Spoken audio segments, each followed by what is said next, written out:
I want to start with an observation that I think most people will agree with. Right now, there are so many businesses popping up that are taking an existing product or service, putting a markup on it, and then selling it to people, obviously for a profit. And there's nothing inherently wrong with this. But I'm seeing this everywhere, and let's use a physical product. People are starting a fitness athleisure brand.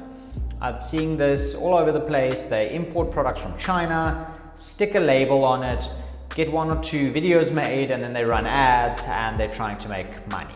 And they're charging a lot for products that you can get on Shein for next to nothing. We see this in the service space as well, where people drop ship services or sell white label software, for example. So they sell a service to someone in the States, for example, for $4,000. They get some guy or Fiverr in India to actually go and deliver the service, and they keep a massive profit. That's fine. It could work in the short term, and we see it with software as well, as I've mentioned. And as I've mentioned, there's nothing inherently wrong with this. It's not illegal. It's not that dishonest if you, play your cards right and say the right things. But I think it is only a plan that works in the short term. The medium to long term, this is doomed to fail, and I'm going to explain why. So the real question is this. In a world where everyone is drop shipping products, drop shipping services, drop shipping software, what actually sets this all apart if everyone starts doing this? What separates big successful brands and companies to someone starting out and they can't figure out why they cannot keep clients? And I think I've said it there in that sentence. It's the word brand.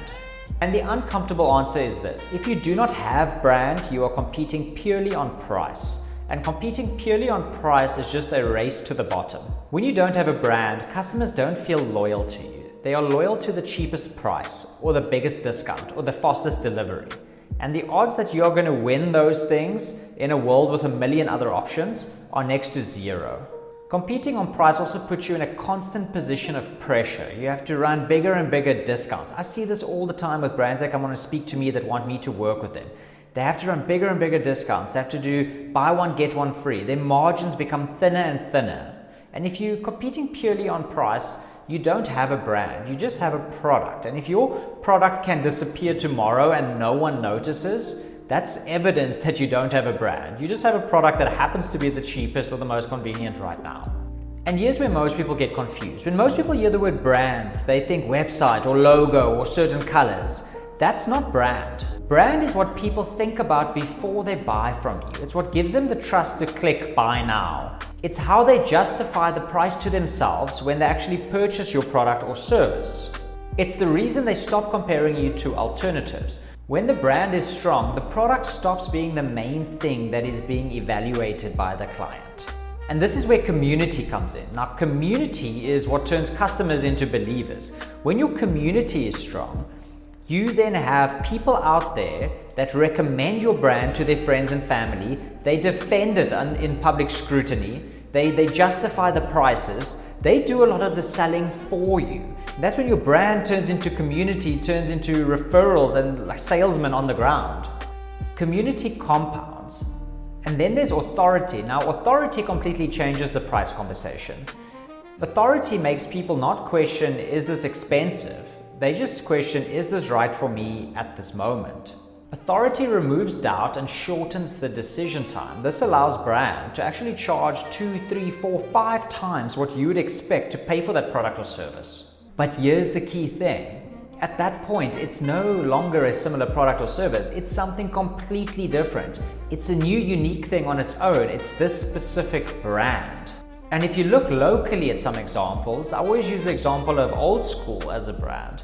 Now, if you just look at them as a sports jersey, you might say it's expensive.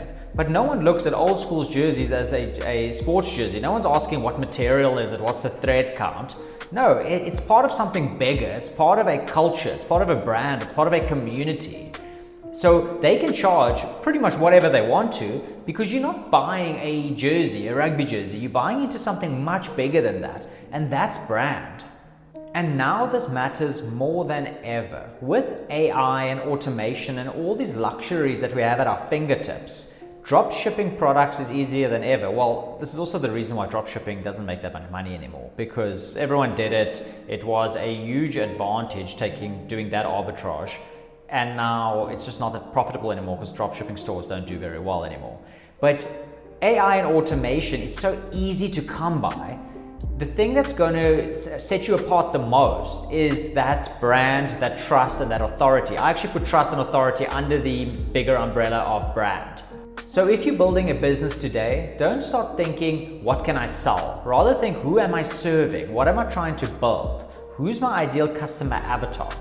Build around beliefs and social proof rather than features. Speak to a very specific group of people that you identify with rather than just everyone. This is going to set you apart. And I mean, as I said, I'm in the digital marketing space. I see this all the time.